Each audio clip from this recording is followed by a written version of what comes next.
तर अगोदर सगळ्यांना सॉरी बोलते, व्हिडिओ लेट येतोय आणि रामनवमीच्या तुमच्या सगळ्यांना खूप खूप खूप शुभेच्छा. कालच व्हिडिओ यायला पाहिजे होता, तर काल तब्येत माझी बरोबर नसल्यामुळे व्हिडिओ काय अपलोड झालाच नाही.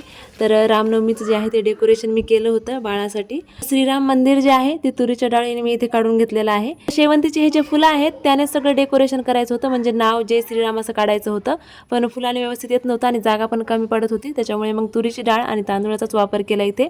तर छान आलं त्याने सुद्धा नाव आणि सिंपल असं डेकोरेशन जे आहे बनून तयार होतं.